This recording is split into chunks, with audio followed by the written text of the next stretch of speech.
Laurent Hopman, bonjour, merci d'être avec Bonjour. nous.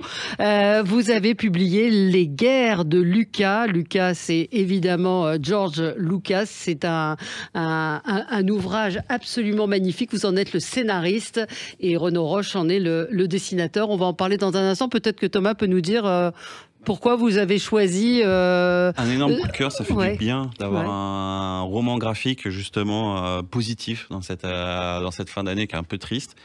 J'ai adoré l'histoire, en fait, c'est tous les off de la création de Star Wars. Ça, c'est incroyable. Et il s'est passé 10 000 choses sur sa création de ce film qui s'est fait de bric et de broc et qui aurait pu ne pas sortir. Un casting dingue, peut-être que vous allez nous raconter. Oui, il y a beaucoup de choses à en dire. Ouais. Mais comment vous avez eu l'idée de vous intéresser à ça quand on est auteur de BD Déjà, c'est un parcours de fan de Star Wars, avoir grandi avec George Lucas et sa création, et puis un jour de se rendre compte que finalement, cette histoire n'avait jamais été racontée.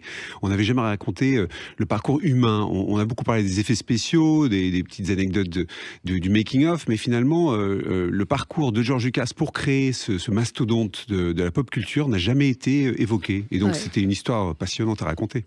Parce qu'il y avait beaucoup de choses à dire, en parlant du casting, des histoires d'amour. Il y a plein de choses. Alors, il y a le trait, évidemment, il y a le graphisme. Oui, et puis moi, c'est tous les off. Vous en parlerez mieux que moi, mais c'est surtout, moi, l'un des trucs qui m'a le plus impressionné, c'est l'histoire de comment Harrison Ford a été choisi. Ouais. Oui.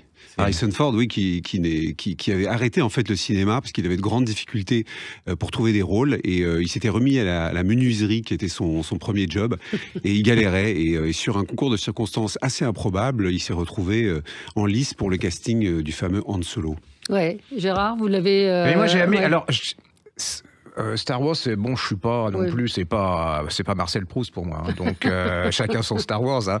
Mais ce que je veux dire, c'est même si vous aimez pas Star Wars, même si vous êtes Lucas et tout ça, vous êtes pris complètement parce qu'il y a plein de révélations, plein d'histoires. Ça, vous êtes dedans. Moi, j'ai appris, par exemple, le rôle de la femme de Lucas là-dedans. Ça me fascine parce que en fait, on parle que du mec, enfin de l'homme, mais la femme, elle n'existe pas. Et là, on se rend compte de son importance. Elle était très importante pour lui. Oui, Marcia Lucas, qui est donc sa première épouse et qui était un pilier dans son univers, qui était la seule personne qui l'écoutait et la seule personne qui osait lui tenir tête aussi. Et malheureusement, leur relation s'est très mal terminée et George Lucas a décidé de la gommer de la version officielle de Star Wars. Donc, elle ne figure dans aucun livre officiel et son intervention est limitée à une petite note en bas de page, alors qu'elle a été fondamentale, cruciale à tous les étages de cette aventure. Ouais, alors on peut saluer la maison d'édition Deman, qui est une jeune maison d'édition indépendante. Donc, c'est courageux aussi aujourd'hui de publier des ouvrages comme celui-là. Moi, j'ai des questions sur votre métier, c'est-à-dire comment on est scénariste de bande dessinée, comment on travaille, parce que vous avez été journaliste, rédacteur en chef de certaines émissions. Comment on devient scénariste de BD ? Ça vous a pris un coup comme ça, par passion, matin par envie de raconter une histoire fascinante, par envie de partager des choses qu'on a sues, qu'on a découvertes et qu'on a envie de partager. L'histoire de George Lucas est incroyable et elle est enthousiasmante. C'est une histoire qui peut inspirer beaucoup de monde parce que c'est l'éternelle histoire de l'artiste qui essaye de donner vie à une création et qui se heurte à une quantité incroyable d'obstacles. Et on peut que être admiratif quand on voit ce qu'il a essuyé comme refus et ce qu'il a réussi à faire, la persévérance, la détermination et sans se perdre. Parce que c'est Hollywood, c'est un milieu, comme on le sait, très très difficile. Et lui reste lui-même jusqu'à la fin. Et il va garder notamment une droiture et une générosité qui est assez étonnante dans ce milieu, puisque la première chose qu'il va faire une fois que le succès arrive, c'est partager les gains avec tous les gens qui ont participé à ça. Bien sûr. Ça, c'est assez remarquable et suffisamment rare pour être signalé. Oui. Qu'est-ce que vous voulez ajouter, Thomas, sur cette BD ? Moi, ce qui m'a impressionné aussi, c'était tout son entourage, la pépinière de talent. C'est une nouvelle vague qui arrive aux États-Unis. Quand on voit qu'il était accompagné de Spielberg, Coppola, Milnus, c'est complètement fou. Oui, c'est l'arrivée du nouvel Hollywood où il va se retrouver à ce moment-là à la fac avec Spielberg, avec Brian De Palma, avec John Milius, avec Martin Scorsese, et des amitiés vont naître de tout ça. Il va être ami avec Spielberg évidemment toute sa vie. Il va rencontrer Coppola aussi juste après. Donc c'est l'avènement du nouvel Hollywood et de tous ces jeunes talents qui vont complètement changer la manière dont on fait des films. C'est un peu une histoire des États-Unis aussi à travers l'évolution.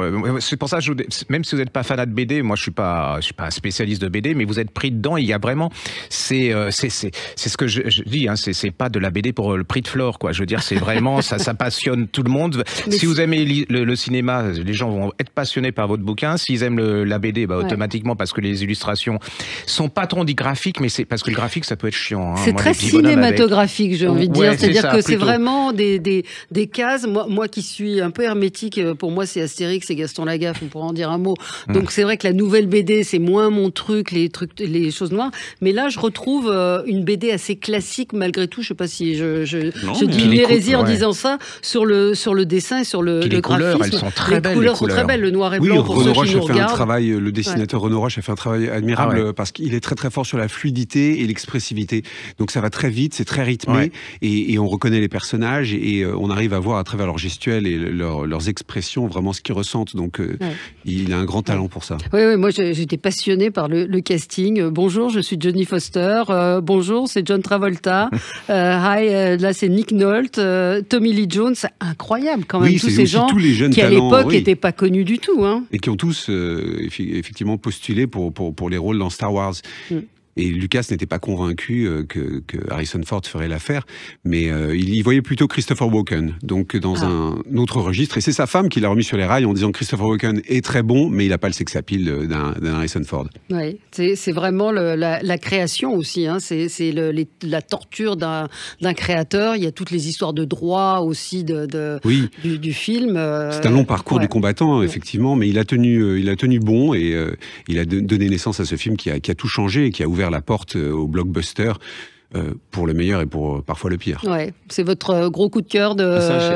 C'est magnifique, je trouve qu'il y a 10 000 choses à raconter. Thomas, l'histoire de l'acteur qui joue Obi-Wan, quand on lui a appris qu'il allait mourir, j'ai adoré. Enfin, c'est vraiment pour tous les gens qui sont fans de cinéma, fans de pop culture, je trouve ça super bien fichu. Il y a, même les fans de Star Wars, je suis sûr qu'ils vont apprendre des choses, comme l'histoire sur RDD2.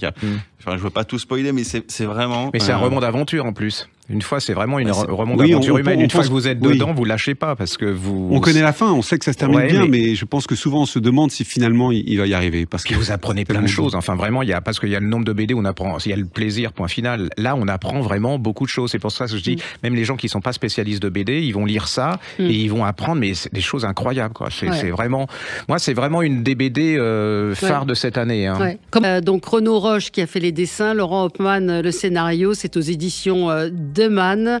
Et c'est un magnifique cadeau pour les fêtes.